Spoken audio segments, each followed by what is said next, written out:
berbuka ataupun berpuasa. Kemudian yang kedua, qismun yajibu alaihil fitru, yaitu kelompok orang yang wajib untuk berbuka. Artinya walaupun dia memilih untuk puasa, maka tidak diperbolehkan. Nah, siapa saja mereka? Yang pertama, man yajuzu lahumul fitru wassaum, orang yang dibolehkan untuk memilih berbuka atau berpuasa. Ada beberapa orang. Yang pertama adalah al-marid, orang yang sakit, ya.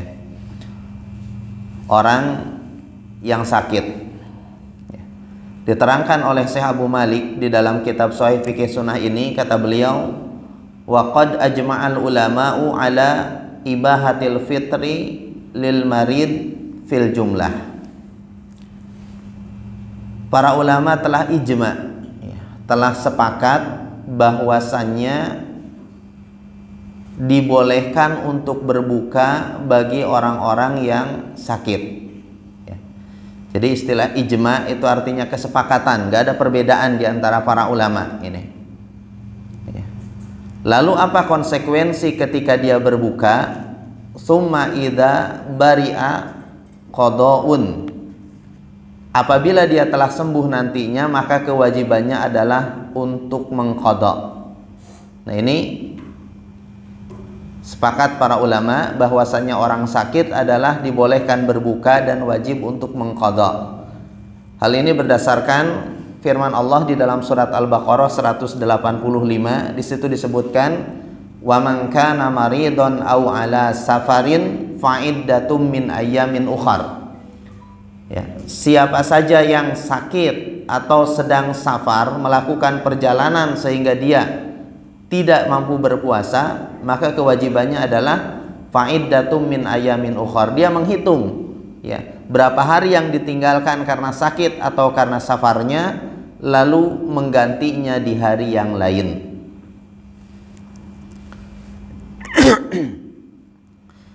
Ada sebuah hadis dari sahabat yang namanya Salamah bin Al-Aqwa. Kata beliau, lamma nuzilat hadhil ayat, yaitu surat Al-Baqarah 184, ya. Sekali lagi kita ingatkan, di dalam Al-Quran ayat-ayat yang berbicara tentang puasa itu dari surat Al-Baqarah 183 sampai 187, ya. Di ayat 186-nya Allah Subhanahu wa taala menyatakan, wa idza sa'alaka ibadi anni fa inni qarib ujibu da'watad da'i idza da'an falyastajibu li wal yu'minu bi la'allahum yarshudun, ya. Kalau 183, 84, 85 loncat 187 itu ayat tentang puasa. 186 Allah Subhanahu wa taala, ya, menceritakan tentang doa atau memerintahkan tentang doa, ya. Jadi ayat tentang doa diselipkan di antara ayat-ayat tentang puasa, ya. Kata para ulama, ini menunjukkan bahwasannya kaitan antara doa dengan puasa itu sangat erat, dan bahwasannya orang yang berdoa ketika berpuasa ya lebih mudah untuk dikabulkan oleh Allah Subhanahu wa taala. Maka di antara ibadah di bulan Ramadan yang hendaknya tidak diremehkan oleh seorang muslim adalah berdoa dan memohon kepada Allah Subhanahu wa taala. Nah, di ayat 184 ada ayat bunyinya, wa 'alal ladzina yutiqunahu fidyatun ta'amu miskin, dan orang-orang yang berat melaksanakan puasa, maka kewajiban mereka adalah fidyatun ta'amu miskin, memberi fidyah, yaitu makanan kepada orang-orang miskin, ya. Kana man arada ayuftira yuftiru wa yaftadi, sehingga pada waktu itu, ya, sebelum turun ayat Al-Baqarah 185, para sahabat itu siapa yang mau berbuka, maka mereka berbuka. Lalu awalnya kewajibannya adalah membayar fidyah hatta unzilatil ayah allati ba'daha, sampai akhirnya diturunkan ayat setelahnya, yaitu 185, Syahrul Ramadan alladzi unzila fihil Qur'an hudal linnasi wa bayyinatin minal huda wal furqan. Kemudian ada kelanjutannya, faman syahida minkumus syahra falyasum wa man kana maridon aw ala safarin fa iddatum min ayyamin ukhar. Ya. Siapa yang hidup di bulan Ramadan maka wajib bagi dia untuk berpuasa, dan siapa yang sakit atau safar maka wajib untuk menggantinya di hari yang lain. Sehingga awalnya itu kewajiban adalah membayar fidyah. Ya, lalu Allah turunkan ayat selanjutnya, orang sakit dan orang safar tidak langsung bayar fidyah, ya. Atau tidak diperintahkan bayar fidyah, tapi perintah dari Allah adalah untuk menggantinya di hari yang lain. Jadi ini sepakat para ulama, orang sakit, ya, adalah dibolehkan untuk berbuka dan wajib baginya untuk mengqadha. Nah, bagi siapa yang dibolehkan berbuka dan wajib untuk mengqadha, yaitu bagi orang-orang yang ketika dia berpuasa akan semakin bertambah parah sakitnya atau menjadi tertunda kesembuhannya. Ya. Misalnya ada orang sebenarnya dengan puasa dia tidak nambah parah sakitnya, tapi dia harus mengkonsumsi obat dalam sekian bulan, tidak boleh putus misalnya. Kalau putus harus ngulang lagi. Ya. Nah, walaupun kondisi ketika itu dia berpuasa, ya, tidak sampai membahayakan dirinya, tetapi menjadi tertunda kesembuhannya dengan sebab itu, maka dia memiliki rukhsah, ya, kebolehan untuk berbuka dan tidak berpuasa. Adapun sakit yang tidak ada kaitan dengan puasa, ya, artinya ketika dia berpuasa atau tidak berpuasa, sakitnya ini nggak ada pengaruh. Ya. Seperti disebutkan oleh Syekh di sini, orang yang ya misalnya ya flu yang ringan, atau sakit kepala yang ringan, atau sakit yang lain, ya, ketika dia berpuasa atau tidak berpuasa tidak ada pengaruh dengan puasanya, maka kembali kepada hukum asal, ya, wajib baginya untuk berpuasa. Ya. Boleh berbuka dengan catatan nanti wajib untuk mengqadha kalau dengan puasa semakin parah sakitnya atau menjadi tertunda kesembuhannya. Adapun orang yang memang secara medis, ya, dia akan membahayakan dirinya dengan puasa atau bahkan bisa sampai menyebabkan kematian, ya, maka orang seperti ini justru haram untuk berpuasa, ya. Haram untuk berpuasa, ya. Disebutkan oleh para ulama, ya, dalilnya adalah wala taqtulu anfusakum, ya, jangan kalian membunuh diri sendiri. Kalau memang menurut medis orang yang dipercaya dengan dia berpuasa itu akan membahayakan dirinya, maka ketika itu, ya, Allah Subhanahu wa taala mewajibkan untuknya untuk berbuka, dan haram baginya untuk memaksakan dirinya sehingga dia jatuh kepada kebinasaan. Kemudian yang kedua, orang yang boleh berbuka dan boleh berpuasa adalah al-musafir, yaitu musafir. Ya, musafir lawan dari mukim. Ya, mukim orang yang menetap, musafir orang yang melakukan perjalanan. Nah, jarak safar itu para ulama memang ada khilaf, berselisih, ya. Katakanlah di dalam mazhab Syafi'i, ya, mayoritas di negeri kita itu 3 farsakh, yaitu kurang lebihnya 81 kilo. Ada yang menggenapkan 90 kilo, 1 farsakh itu 30 kilo. Ala kulli hal, misalnya ketika kita melakukan perjalanan, ya, yang memang sudah jarak safar, ya, di mana kita dibolehkan mengqashar salat, ya, yang 4 rakaat jadi 2 rakaat, qashar namanya, maka dibolehkan bagi kita untuk berbuka. Ya, ya, sama dalilnya, waman kana minkum maridon au ala safar fa iddatum min ayamin ukhar. Surat Al-Baqarah ayat 185 tadi. Ya, siapa di antaramu yang sakit atau sedang melakukan safar, maka hendaklah dia mengganti puasanya di hari yang lain. Ya. Jadi ini keringanan dari Allah bagi orang yang safar, dan berlaku juga bagi para supir. Ya. supir kalau memang jarak tempuh ya, perjalanan trayek dia itu sudah jarak safar. Ya misalnya Pekanbaru Tembilahan, Pekanbaru Rengat itu kan lebih dari 90 kilo ya. Ya. Maka dibolehkan bagi mereka untuk tidak berpuasa dan mengqadha di hari yang lain. Mungkin di bulan-bulan yang lain dia mengqadha dalam 1 bulan bisa dapat ya 4 atau 5 hari ya. Dalam 1 tahun sebelum Ramadan berikutnya sudah lunas ya. Maka dibolehkan bagi mereka ya, yang memang jarak tempuhnya itu sudah jarak safar ya. Apalagi supir bis ya, dari Pekanbaru Bukit Tinggi itu sudah jarak safar. Maka secara hukum mereka memiliki rukhsah keringanan ya. Adapun supir di dalam kota ya, di dalam kota, bis kota atau angkot ya, walaupun dia nyetir seharian dari pagi sampai sore, kalau dilihat speedometer itu nambah sampai 500 kilo misalnya, maka tetap saja mereka haram untuk berbuka karena mereka tidak dikategorikan sebagai safar ya. Safar itu ya tidak menetap. Kalau mereka masih di dalam kota ya hitungannya masih mukim ya. Ya, mukim. Oleh karena itu ketika kita pulang kampung ya, Pekanbaru Sumbar, Pekanbaru Jambi itu sudah safar secara hitungan dan mendapatkan rukhsah keringanan, dibolehkan untuk berbuka ya.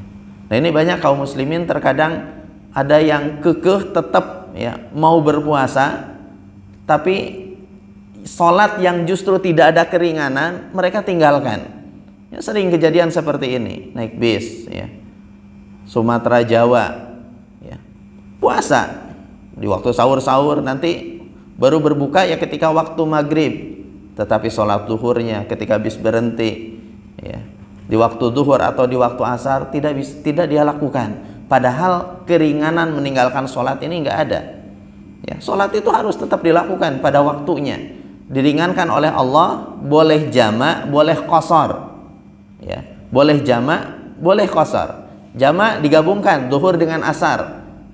Waktu zuhur bis lanjut terus ya, kapan bis berhenti? Pukul 5 ya, berarti asar itu masih waktu asar ya, kita turun sholat ya, zuhur di waktu asar, zuhur dan asar di waktu asar, namanya jama' takhir. Atau kalau berhentinya di waktu zuhur, nanti asar gak tahu berhenti lagi atau tidak, maka misalnya pukul 2, pukul 3 masih waktu zuhur ya, kita sholat langsung, sholat zuhur sekaligus sholat asar di waktu zuhur, namanya jama' takdim. Kemudian keringanan selanjutnya bagi musafir di dalam sholat yang 4 rakaat boleh jadi 2 rakaat, namanya qasar. Tapi kalau tidak sholat sama sekali ya ini dosa besar ya. Bahkan puasa yang ia tahan-tahan bisa menjadi gugur karena tidak sholat ya. Jelas hadis yang sahih menyebutkan, kata Nabi alaihi salatu wasallam, man fatathu sholatul asar faqad habita amaluhu. Siapa yang dia tidak sholat asar gugur amalnya. Maksudnya apa? 1 hari, di hari tersebut dia tidak sholat asar, maka seluruh amal-amal lain di hari itu termasuk puasanya menjadi gugur. Nah ini maka ya tidak boleh bagi seorang muslim untuk meremehkan sholat ya. Jadi sholat, jadi sholat tidak ada keringanan untuk ditinggalkan ya. Bahkan kepada orang sakit sekalipun, kalau kondisi akalnya masih sehat ya, Nabi hanya meringankan itu. Boleh jama', boleh qasar, dan boleh duduk juga boleh berbaring bagi yang tidak mampu berdiri. Shalli qa'iman fa illam tastati fa ala janbin fa illam tastati fa shalli qa'iman fa illam tastati fa qa'idan fa illam tastati fa ala janbin. Salatlah dengan berdiri, kalau tidak mampu dengan duduk, kalau tidak mampu maka salatlah walaupun berbaring. Tapi tidak ada keringanan untuk meninggalkan salat ya. Oleh karena itu keliru kalau orang mempertahankan puasanya saat safar, saat perjalanan, saat mudik, yang dengan itu dia lemes, akhirnya tidur di waktu-waktu sholat ya. Maka secara hukum dia mendapatkan rukhsah, mendapatkan keringanan untuk berbuka ya. Nah untuk safar, manakah yang lebih utama baginya? Apakah memilih puasa atau memilih berbuka? Karena dua-duanya boleh dilakukan.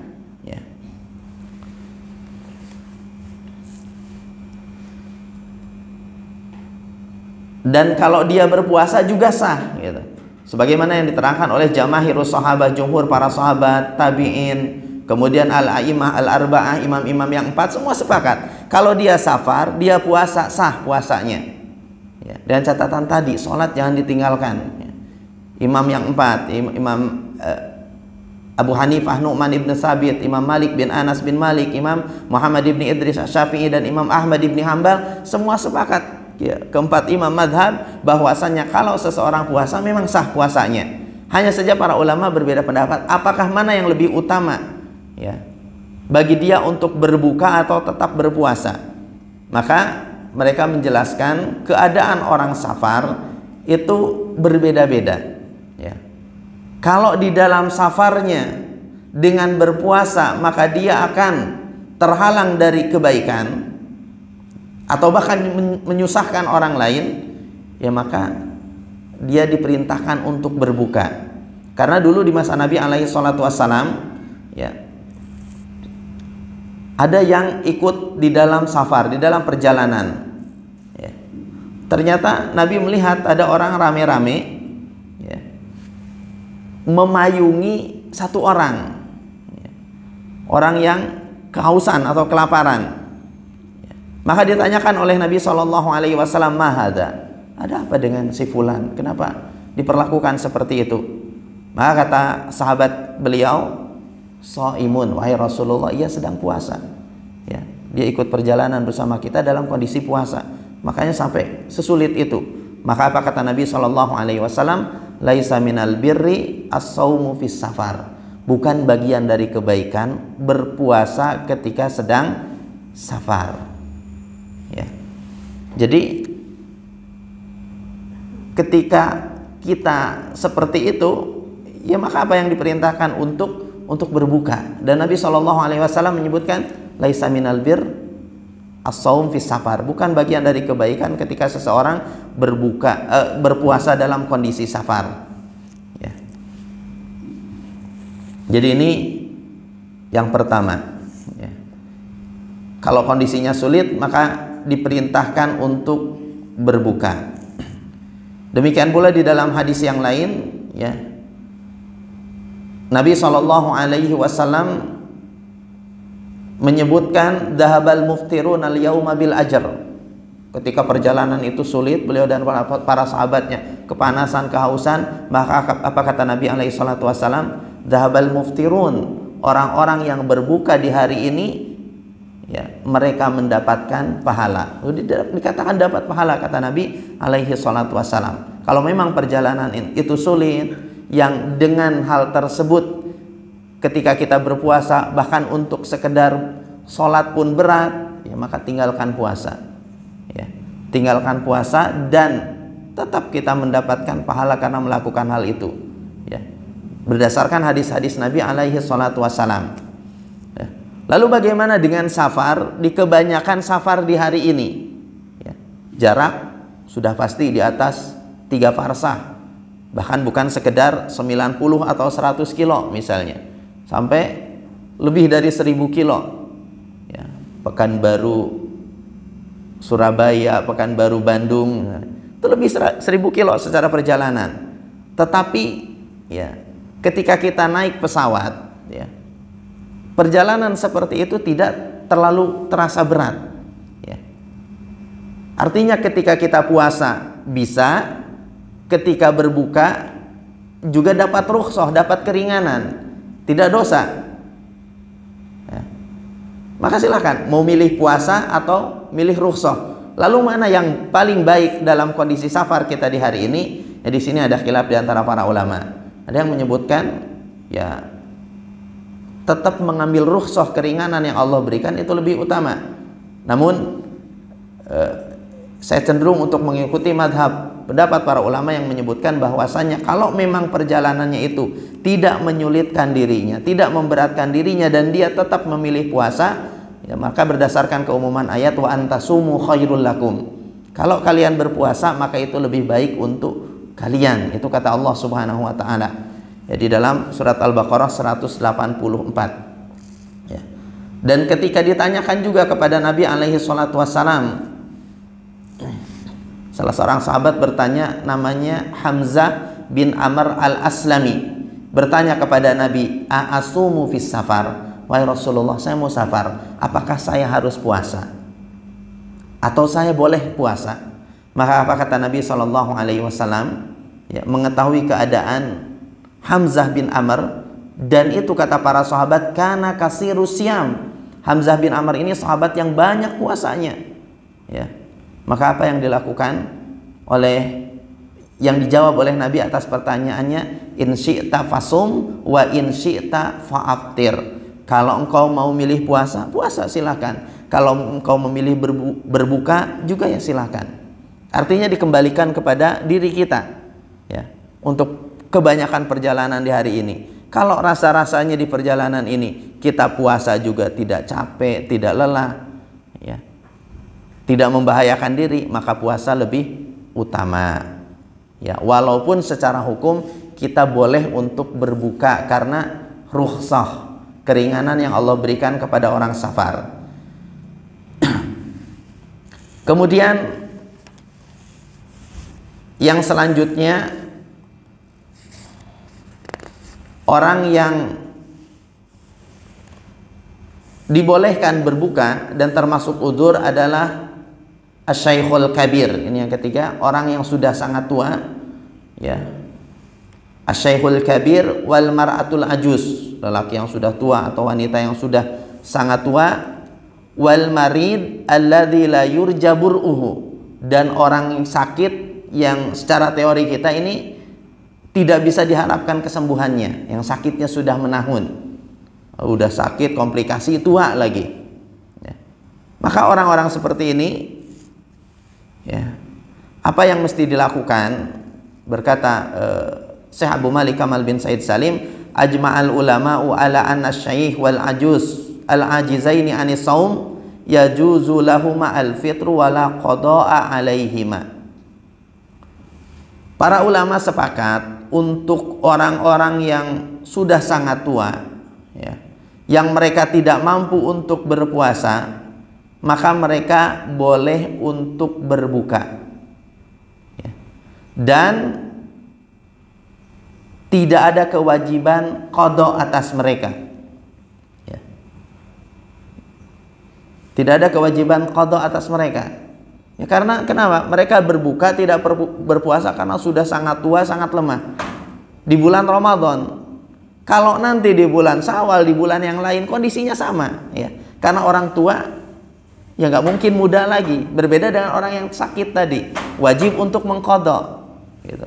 Tapi orang yang sudah sangat tua seperti ini atau sakit menahun yang sulit diharapkan kesembuhannya, maka ijma, sepakat para ulama, mereka boleh buka dan tidak wajib untuk mengqada, ya.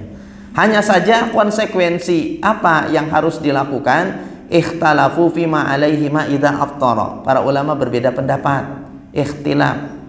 Jumhur ulama mengatakan bahwasannya mereka memberi makan an kulli yaumin miskina. Untuk satu hari yang ditinggalkan memberi makan satu orang miskin, ya. Ini pendapat jumhur mayoritas ulama, ya. Sedangkan Imam Malik, ya, Imam Malik mengatakan laisa alaihima it'amun illa annahu istahabbahu. Dalam mazhab Malik, kalau orang memang sudah seperti itu kondisinya, dia boleh berbuka, tidak wajib qada, tidak wajib memberi makan atau fidyah, ya. Hanya saja sunnah, kalau mau dibayarkan fidyahnya lebih bagus. Ini pendapat Imam Malik. Namun madhab jumhur ulama aqwa, madhab mayoritas ulama ini lebih kuat, artinya wajib, ya.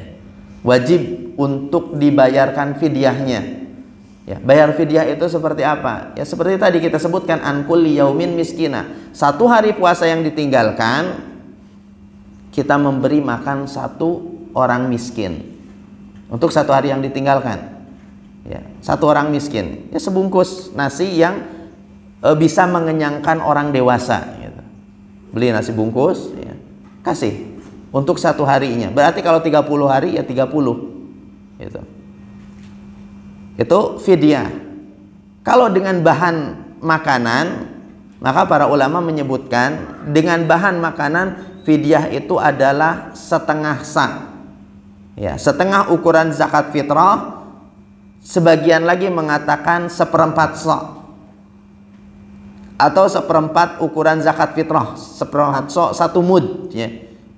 1 mud itu seperempat, ya. Karena 1 sa ukuran zakat fitrah yang kita kenal itu 4 mud, ya. 4 mud. Nah, untuk bayar fidyah, ya, sebagian ulama mengatakan fidyah itu cukup dengan 1 mud, seperempat zakat, ya. Sebagian lagi mengatakan setengah mud, dan ini yang lebih hati-hati. Maka kita bayarkan setengah dari ukuran zakat fitrah kalau kita membayar dengan bahan makanan.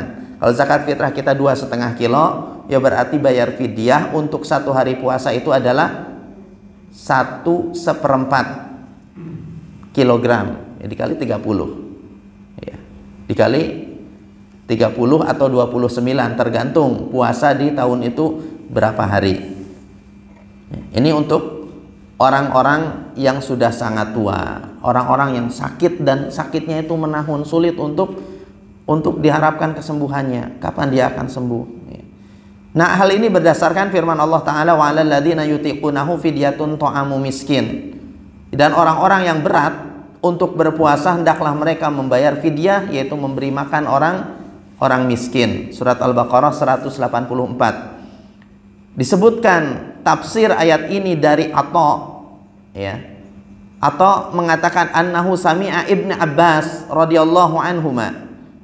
Ia pernah mendengar dahulu Ibnu Abbas radhiyallahu anhuma, dan Ibnu Abbas ini sepupu Nabi sekaligus sahabat Nabi, bahkan Nabi yang mendoakan kepada Allah, Allahumma alimhu ta'wil wa faqihu fid din. Ya Allah, berikan kepada Ibnu Abbas itu ilmu yang mendalam tentang tafsir dan faqihkan dia, fahamkan dia tentang agama, ya. Sehingga Ibnu Abbas menjadi, walaupun beliau sangat muda, ya, bahkan ketika Rasulullah wafat beliau umurnya masih muda, namun beliau menjadi rujukan para sahabat dan ulama-ulama setelahnya di dalam masalah tafsir. Nah, Ibnu Abbas mengatakan ketika membaca ayat ini, ya, yang dimaksud di dalam ayat ini adalah asy-syaikhul kabir wal mar'atul kabirah. Boleh berbuka dan wajib bayar fidyah adalah lelaki atau wanita yang sudah sangat tua. La yastati'ani ayyasuma, yang mana mereka tidak mampu untuk berpuasa. Fayut ima makana kulla yaumin miskina, maka kewajiban bagi mereka, ya, adalah untuk memberi makan orang miskin setiap hari puasa yang ditinggalkannya, ya. Jadi ini kewajiban bagi orang yang sudah sangat tua, ya. Masuk kalau kita punya orang tua yang masih hidup dengan umur yang sudah renta, lalu mereka tidak mampu berpuasa, maka kita bayarkan fidyah untuk orang tua kita, ya. Demikian juga wal maridul ladzi la yurjaburuhu fi hukmil kabir, kata para ulama.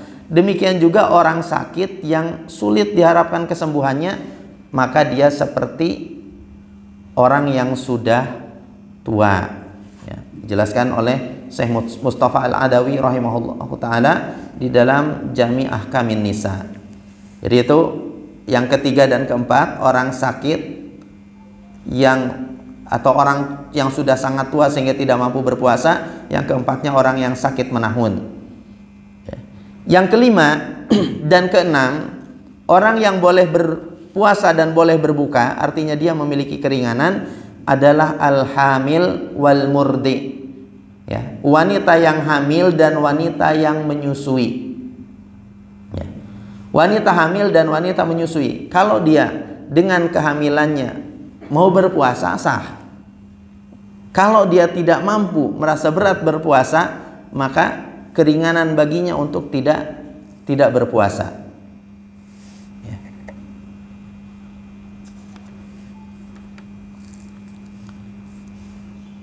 Hanya saja para ulama berbeda pendapat fima yajibu alaiha idza aftarata, ya. Apa yang mesti dilakukan oleh wanita hamil atau wanita menyusui apabila dia berbuka, tidak berpuasa. Ini ada khamsatu aqwal, sampai ke 5 pendapat ini. Ya, perbedaan para ulama di dalam masalah ini. Apa konsekuensi yang harus dilakukan wanita hamil atau wanita menyusui ketika tidak berpuasa? Ada yang mengatakan alaihimal qada wal it'am an kulli yaumin miskina. Kewajiban dia adalah mengqada, juga harus membayar fidyah untuk setiap harinya. Ya. Di antara yang berpendapat seperti ini adalah Imam Malik, Imam Syafi'i dan Imam Ahmad. Dia harus qada, harus bayar fidyah. Yang kedua mengatakan alaihimal qada faqat, wajib bagi wanita hamil dan menyusui untuk bayar qada saja, nggak perlu fidyah. Ini madhabnya al-Imam Al-Auza'i, al-Imam Tsauri, al-Imam Abu Hanifah dan yang lainnya seperti Abu Tsaur dan Abu Ubaid. Ya. Pendapat yang ketiga mengatakan alaihimal it'amu faqat dunal qada. Bagi mereka wanita hamil dan menyusui cukup untuk membayar fidyah tanpa harus qada. Ya. Yang berpendapat seperti ini diantaranya Ibnu Abbas, Ibnu Umar, juga Al-Imam Ibnu Ishaq, Al-Imam Ishaq Ibnu Rahawai. Ya. Dan ini yang dikuatkan oleh Syekh Al-Albani rahimahullahu taala dari kalangan ulama mu'assirin, ulama di masa ini. Yang keempat, mereka mengatakan al-qada'u 'alal hamil wal qada' wal it'am 'alal murdi. Yang keempat, para ulama mengatakan bagi wanita hamil yang wajib mengqada, sedangkan bagi wanita yang menyusui adalah mengqada sekaligus bayar fidyah. Ya. Di antara yang berpendapat seperti ini adalah Imam Malik dan salah satu pendapat dalam madhab Syafi'i. Yang kelima, laisa alaihima qada'un wala it'am. Ini lebih simpel lagi yang kelima ini. Ya. Laisa alaihima qada'un wala it'am. Tidak ada kewajiban bagi wanita hamil dan menyusui, ya. Ketika dia berbuka tidak ada kewajiban apa-apa, tidak ada kewajiban mengqada, tidak ada kewajiban bayar fidyah. Ya. Yang berpendapat seperti ini adalah Al-Imam Ibnu Hazm Al-Andalusi. Ya, beliau dikenal dengan mazhab Zahiri. Kenapa? Beliau mengatakan wa idza saqata shaum fa ijabul qada alaihi ma syara'a lam ya'danillahi ta'ala bih wa lam yujibillahi ta'ala al-qada illa 'alal marid wal musafir wal haid wan nufasa. Ya, wa muta'ammidul qai'i. Kata Imam Ibnu Hazm, kalau orang hamil dan menyusui lalu dia tidak berpuasa, itu dibolehkan, ya, karena ketidakmampuannya. Dan ketika kita mewajibkan dia qada atau mewajibkan dia membayar fidyah, ya, kita telah mensyariatkan sesuatu yang tidak Allah syariatkan. Karena Imam Ibnu Hazm itu simpel, nggak ada dalil dari Al-Quran, dari Sunnah, mana kewajiban yang Allah perintahkan bagi wanita hamil dan wanita menyusui. Nggak ada. Keringanan bagi mereka ada, dibolehkan. Tapi kewajiban bagi mereka bayar qada dan bayar fidyah nggak ada. Yang disuruh bayar fidyah atau qada, ya, al-marid, al-musafir, al-haid, an-nufasa, ya. Yang harus bayar qada itu hanya orang sakit, orang safar, orang haid, orang nifas, ya, dan orang yang sengaja muntah. Maka ini ada, sedangkan wanita hamil dan menyusui nggak ada, kata Imam Ibnu Hazm. Ya, dari 5 pendapat para ulama, saya lebih cenderung untuk mengikuti pendapat yang ketiga, pendapat Ibnu Abbas, ya, di mana Ibnu Abbas mengatakan alaihima al-it'am faqat dunal qada. Wanita hamil, wanita menyusui cukup bayar fidyah tanpa harus mengqada. Ya. Ini di antara yang berpendapat seperti ini, seperti kita sebutkan dari para sahabat Nabi, Ibnu Abbas, Ibnu Umar, ya. Demikian juga Imam Ishaq Ibnu Rahawai. Ya. Kalau di ulama masa ini di antaranya adalah Syekh Al-Albani juga mengatakan seperti ini. Ya.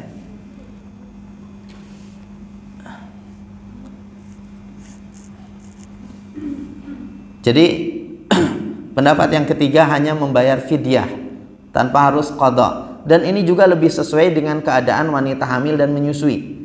Hamil itu kan 9 bulan, ya.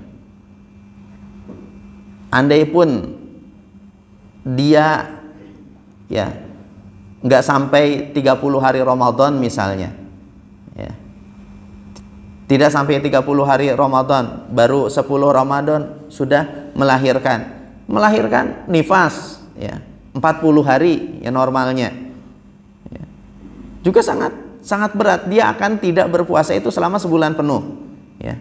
Dan normalnya ya, wanita nifas melahirkan, setelah itu akan menyusui bahkan sampai Ramadan berikut, ya. Kalau harus bayar qadha, apalagi bagi yang mewajibkan qadha'iyah, fidyahiyah, maka ini akan sangat berat bagi wanita hamil dan wanita yang menyusui, ya. Oleh karena itu di dalam masalah ini, ya, apa yang disebutkan oleh Ibnu Abbas radhiyallahu taala anhu lebih tepat kondisi untuk wanita hamil, juga wanita yang menyusui. Yang hamil dan menyusui itu membutuhkan waktu lama, ya. Ada juga pendapat lain dari Syekh Muhammad bin Shalih Al-Utsaimin rahimahullahu taala. Beliau dan bijak mengatakan bahwasannya wanita hamil, wanita menyusui itu tidak ada dalil yang pasti dari Al-Quran maupun hadis Nabi alaihi salatu wassalam. Maka kalau mereka tidak mampu berpuasa, ya, hukumnya seperti orang sakit, ya. Kalau dia puasa membahayakan dirinya atau membahayakan janin yang dikandungnya, ya, atau membahayakan bayi yang disusuinya, ya.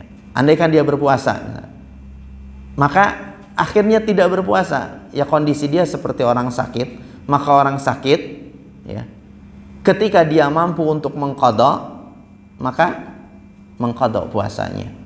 Ya bisa saja wanita hamil, ya, kemudian melahirkan tapi meninggal anaknya, ya, sehingga tidak menyusui, masih ada beberapa bulan sampai Ramadan tahun depan, bisa baginya untuk mengqadha, ya qadha. Tapi normalnya wanita hamil, setelah itu hamil ya nifas, ya, menyusui nifas selesai pun masih menyusui bahkan sampai Ramadan berikutnya, maka cukup bagi wanita yang seperti ini adalah qadha'un wala it'amun wala qadha. Ya cukup bayar fidyah tanpa harus qadha, ya. Dalilnya apa?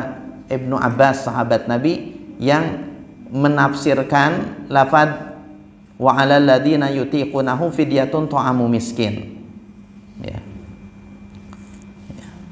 Bahwasanya orang-orang yang berat, ya, untuk berpuasa adalah kewajiban mereka untuk membayar fidyah kepada orang miskin, ya. Dan ingat harus miskin, ya. Jadi nggak boleh pakai keselain orang miskin, tidak boleh. Nyumbang misalnya udah buat 30 bungkus nasi ke masjid, ya. Yang ibadah di masjid nggak miskin semua, ya. Atau pas hari Jumat untuk orang Jumatan juga nggak boleh, ya. Karena ini sebagaimana zakat sudah ditentukan ke siapa. Kayak zakat itu hanya 8 asnaf, maka tidak boleh diberikan ke yang lain, ya. Harus ke 8 asnaf yang telah ditentukan oleh Allah Subhanahu wa taala. Begitu pula di dalam masalah fidyah hanya disebutkan miskin, ya, fakir masuk di dalamnya, ya. Karena orang kalau miskin ya pasti, kalau orang fakir ya sudah pasti miskin. Ya bedanya kan para ulama, fakir dan miskin itu orang yang tidak bisa memenuhi kebutuhan hidupnya. Butuhnya 5 juta, dia dapat 4 juta, maka miskin, ya. Dia orang miskin itu lebih dari setengah kebutuhan hidupnya tapi tidak sampai mencukupi, maka ini miskin. Kalau fakir lebih rendah lagi, butuhnya 5 juta, dapatnya 2 juta, dapatnya 2.300.000. Nah ini fakir, nggak sampai setengah kebutuhannya, ini fakir. Kalau di atas setengah tapi belum cukup, ini miskin. Mudahnya untuk memahami fakir dan miskin. Jadi selesai pembahasan wanita hamil dan menyusui. Kemudian satu lagi, man yajibu alaihil fitru wa alaihil qadha, yang wajib untuk berbuka dan wajib qadha. Artinya mereka kalaupun berpuasa tidak sah. Ini syariat sudah menentukan seperti itu, ya. Siapa mereka? Al-haid wan nufasa, wanita haid dan wanita nifas, ya. Wanita haid dan wanita nifas, andai pun misalnya mampu dia berpuasa, kuat, saya haid, ya, tapi mau puasa aja daripada qada sendirian, mending sekarang puasa bareng suami, bareng anak, ya maka tidak sah puasanya. Dia wajib untuk berbuka, ya. Wajib dilakukan. Apa konsekuensi yang dilakukan? Yaitu mengqada di hari yang lain, ya. Jadi ini tentang al-muftirun, orang-orang yang berbuka karena udzur, dan konsekuensi-konsekuensi hukum yang harus dilakukan oleh orang tersebut, ya. Maka sekali lagi, orang sakit, kemudian orang safar, ini boleh berbuka, wajib qada, ya. Kemudian yang ketiga, orang-orang tua yang sudah sangat tua, yang berat puasa. Kemudian yang keempatnya, orang yang sakit menahun, ini bayar fidyah, tidak ada kewajiban qada, ya. Kemudian yang kelima dan keenam, wanita hamil, wanita menyusui. Dari sekian banyak perbedaan para ulama, ada 5 pendapat para ulama kita jelaskan, ya. Saya lebih cenderung, ya, mengikuti pendapat Ibnu Abbas radhiyallahu taala anhuma, ya, di mana beliau mengatakan alaihimal it'am faqat dunal qada. Kewajiban bagi wanita tersebut adalah memberi makan atau membayar fidyah tanpa harus qada. Dan terakhir, ya, yang wajib untuk berbuka, artinya tidak sah puasanya kalaupun dia puasa, wanita haid dan wanita nifas. Ini ajma'al ulama ala anal haid wan nufasa la yasihu saumuhuma. Sepakat para ulama, wanita haid, wanita nifas tidak sah puasanya. Wala yajibu alaihima, dan juga tidak wajib, ya. Mereka tidak wajib puasa, kalaupun puasa tidak sah, ya. Yang harus mereka lakukan adalah qada, ya. Ya, bisa saja meninggal anaknya habis itu nifas, ya, artinya tidak menyusui, maka ada beberapa bulan wajib untuk qada. Tapi normal biasanya wanita nifas itu kan darah yang keluar setelah melahirkan, ya. Kebanyakan 40 hari. Kalau dalam madhab Hanbali, kalau sudah lebih dari 40 masih ada darah keluar, itu dihitung istihadah, sudah wajib untuk sholat, ya. Sedangkan madhab Syafi'i masih memberikan toleransi sampai 60 hari, 2 bulan. Kalau sudah dari itu maka istihadah. Nah, andaikan wanita nifas ini tidak menyusui, ya, bayinya meninggal saat proses melahirkan misalnya, ya, atau keguguran, ya, keguguran dan setelah itu keluar darah nifas, ya, maka wajib baginya untuk mengqada, ya. Para ulama membedakan keguguran itu kalau umurnya kurang dari 4 bulan, maka darah yang keluar tidak dihitung nifas, dihitung istihadah, darah penyakit, ya. Tapi kalau keguguran itu ketika sudah 4 bulan atau lebih, ya, dimana kabar dari Nabi alaihi salatu wassalam bahwasanya ketika umur 4 bulan itu yunfahu fihi ruh, ditiupkan ruh. Artinya kalau usia kandungan itu sudah 4 bulan apalagi lebih, itu sudah dianggap jasad manusia, ya. Keguguran berarti meninggal, tetap dikuburkan, tetap dimandikan, dikafani, dikuburkan, ya, dan sunnahnya tetap diberikan nama. Tapi kalau misalnya baru 2 bulan, baru 3 bulan keguguran, ada bentuknya, ya, sudah ada seperti daging mengeras dan semisal itu, maka ini cukup dikuburkan supaya tidak terhinakan saja. Tidak ada kewajiban harus dimandikan, dikafani, atau diberi tanda kuburnya pun tidak, ya. Karena sebelum 4 bulan itu belum dikasih ruh, sehingga kalaupun keguguran ya tidak dikatakan orang meninggal, ya, karena memang pada hakikatnya belum ada nyawanya. Maka kalau di bawah 4 bulan, ya, dan ada misalnya bentuk itu, dikuburkan, ya, seperti, ya, daging atau kulit habis hikitan, ya, kan itu dikuburkan, nggak perlu pakai nisan, nggak perlu pakai tanda, ya, hanya dikuburkan supaya tidak terhinakan, karena itu bagian dari tubuh manusia. Atau orang kecelakaan kerja, kepotong tangannya, dikuburkan, ya, tidak perlu pakai yang lain, nggak perlu pakai nisan dan seterusnya, nggak perlu ditandain, dan nggak disebut kuburan juga, ya. karena orangnya masih hidup gitu.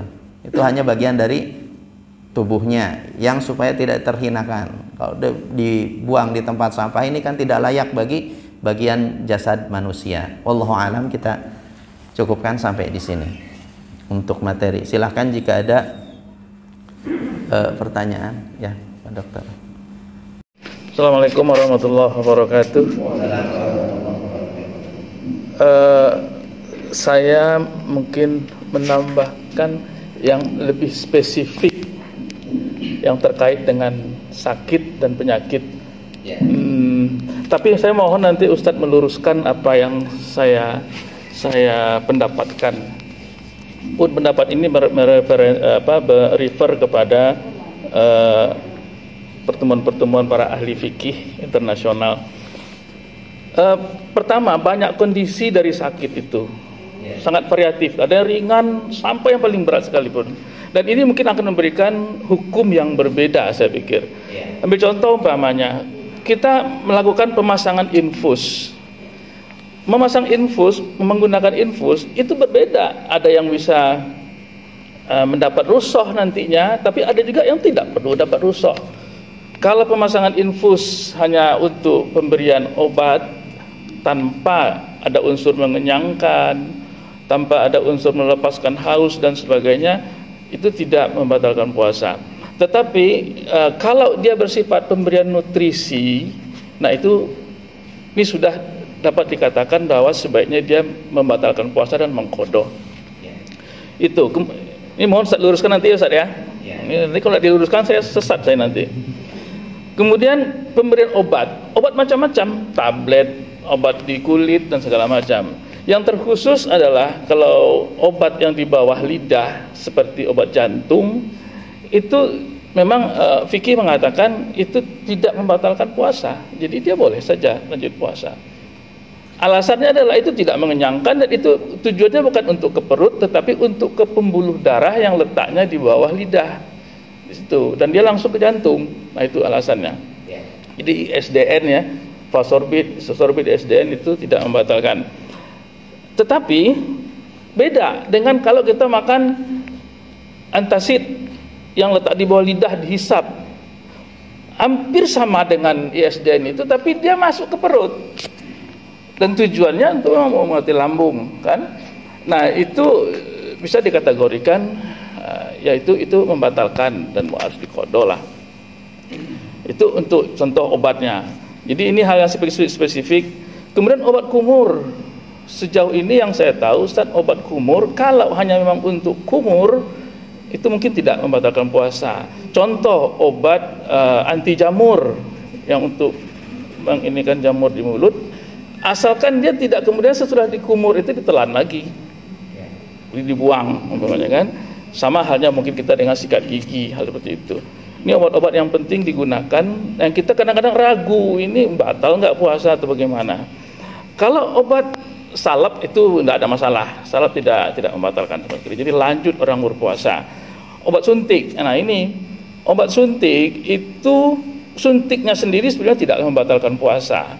Tetapi manakala obat suntik itu ditujukan untuk umpamanya penambahan energi, tenaga, kemudian menghilangkan haus dan lapar, itu mungkin bisa dikategorikan membatalkan kepada puasa. Nah itu terkait dengan prosedur pemberian obat-obat. Yang kedua, penyakit. Kadang-kadang pasien itu mendalihkan penyakitnya untuk mendapat rukhsah untuk tidak berpuasa. Contoh diabetes.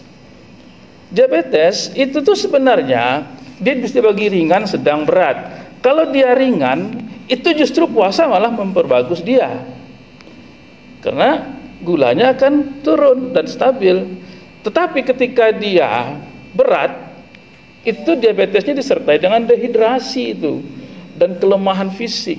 Nah itu sudah memungkinkan untuk dia dapat rukhsah. Kalau sedang, nah di kategori sedang inilah agak lebih debatable. Sedang itu sebenarnya bahwa dia tidak menunjukkan gejala-gejala yang berat. Tetapi kalau sedang itu dipaksakan dia untuk tidak makan tidak minum, dia bisa jatuh kepada perburukan dan dia masuk kelasnya menjadi kelas berat. Nah, kalau situasi seperti itu mungkin dipertimbangkan untuk dapatkan rukhsah. Tapi banyak orang yang dengan kategori sedang, dia bisa berpuasa karena gulanya turun, tapi dengan ketenangan batinnya itu membuat mekanisme di tubuhnya menjadi lebih stabil, dan itu malah bagus bagi dia untuk berpuasa. Jadi di sini kita tidak bisa mematok secara mutlak itu boleh berpuasa atau tidak boleh berpuasa. Lihat kondisi ininya. Hipertensi, kalau hipertensi pada umumnya itu diperkenankan puasa, malah dianjurkan puasa. Kenapa? Hipertensi itu dengan dia berpuasa, stabilitas emosionalnya lebih tenang begitu, justru itu menurunkan tensinya. Adrenalinnya berkurang, kortisonnya berkurang, semuanya kan membaik dengan dia berpuasa. Jadi tidak ada istilah pasien hipertensi mau dapat rukhsah, itu enggak. Ada pemberian obat yang mesti diberikan 2 kali, 3 kali, 4 kali sehari. Nah, dia harus bisa membatalkan puasanya tidak? Nah, disinilah kejelian seorang dokter atau tenaga kesehatan. Lihat, kalau dia 2 kali dalam sehari obatnya, itu tidak perlu dibatalkan puasa. Ini bisa di setelnya waktu berbuka dengan waktu sahur. Kalau 3 kali itu ada obat yang bisa digeser. Yang siang itu bisa digeser ke malam atau ke pagi. Ini yang diperhitungkan dalam farmakologi itu biasanya adalah dosis harian. Selama dosis harian itu terjaga, mau dia ditaruh dimanapun boleh makan obat itu, waktunya, jadwalnya. Ada yang 4 kali. Nah, ini tergantung obatnya. Kalau obat yang memang memerlukan 6 jam sekali harus dimakan, nah itu mau tak mau tentu kita dia batal puasanya.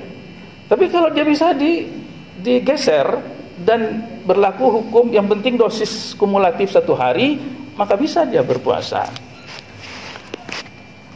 Kemudian semua pasien-pasien yang mengalami dehidrasi ini kalau menurut hemat saya memang ini sebagusnya tidak usah berpuasa. Kenapa? Karena dia akan lebih memperberat kondisinya dan itu menzolimi dirinya sendiri. Dan toh dia punya jalan keringanan dapat rukhsah. Sakit lambung, nah ini yang dilema sekali. Saya sakit lambung, saya nggak mau puasa. Bagaimana kita menjawabnya? Itu juga kategorinya diperhatikan.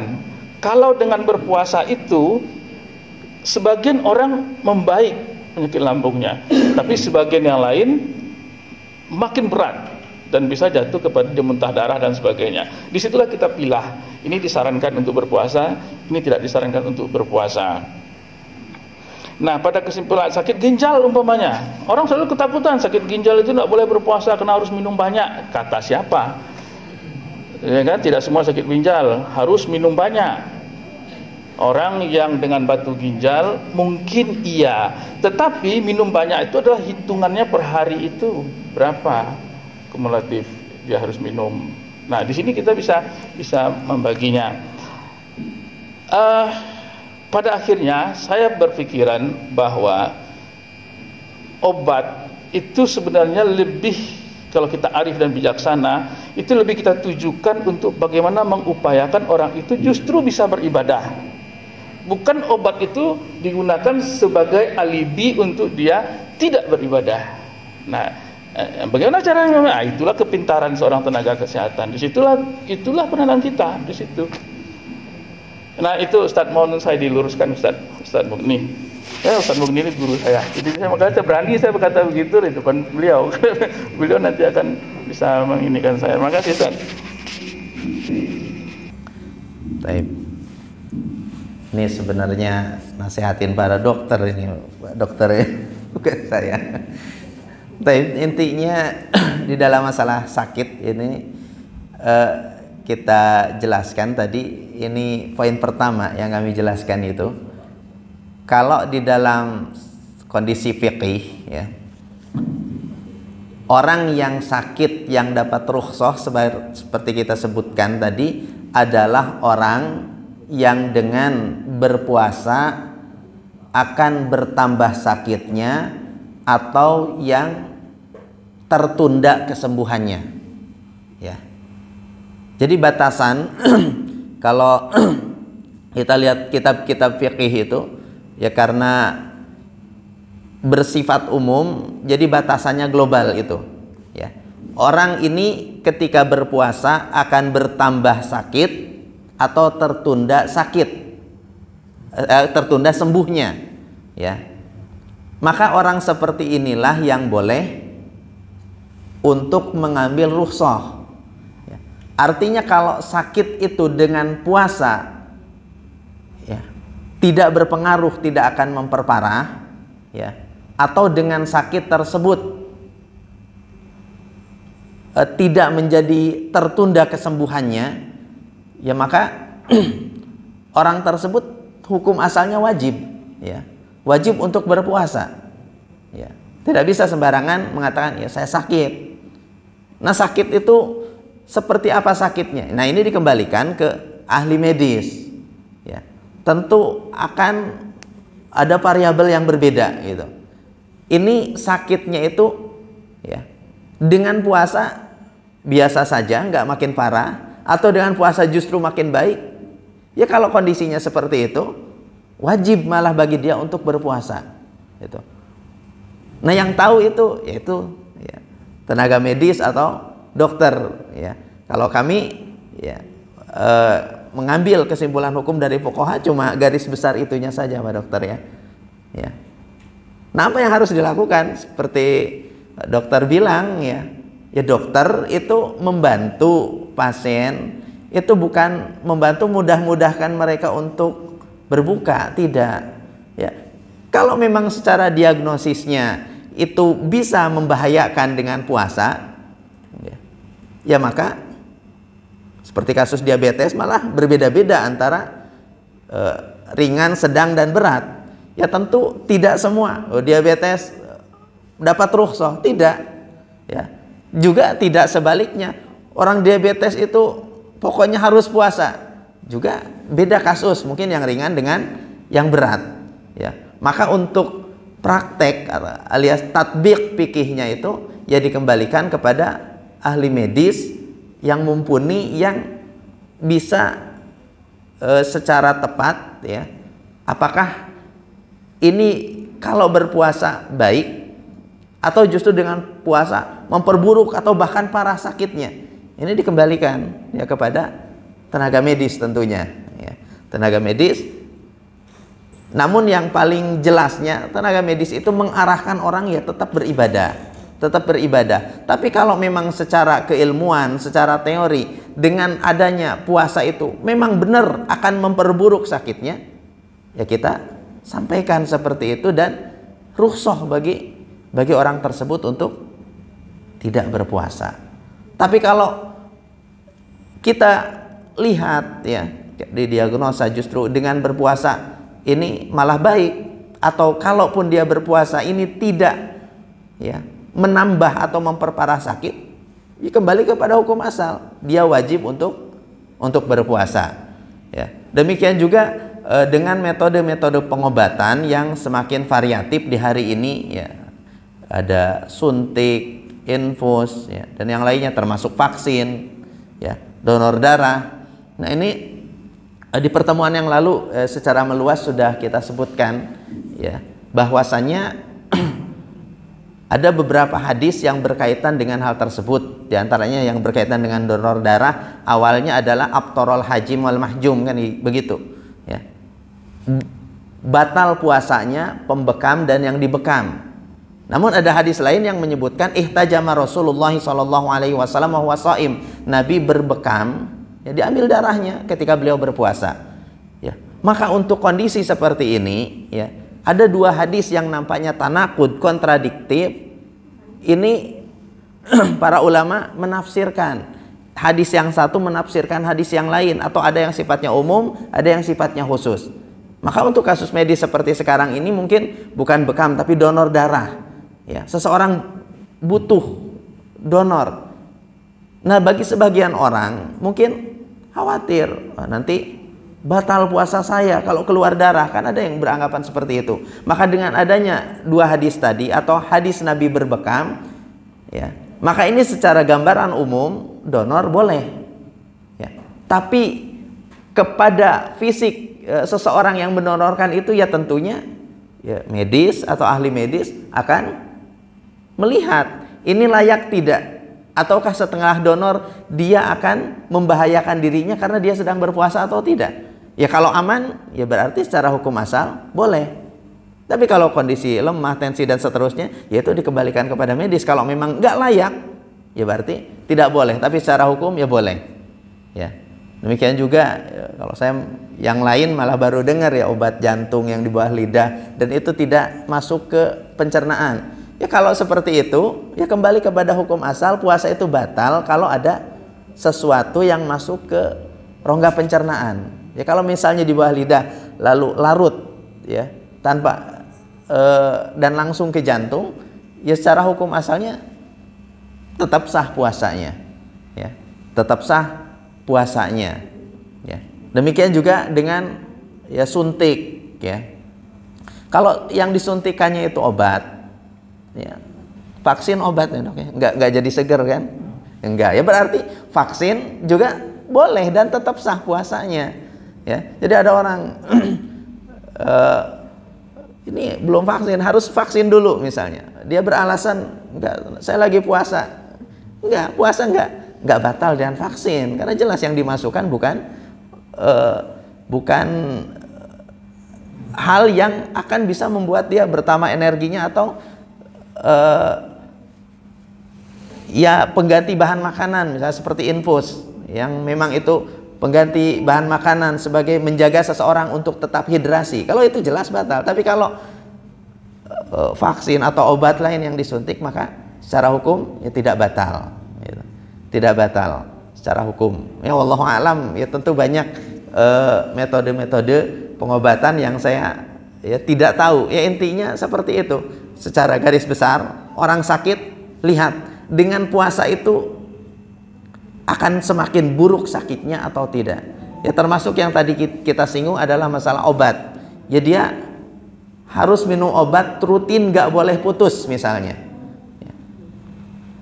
Dan kalau putus, ya misalnya putus itu ngulang dari awal atau membahayakan dirinya, ya.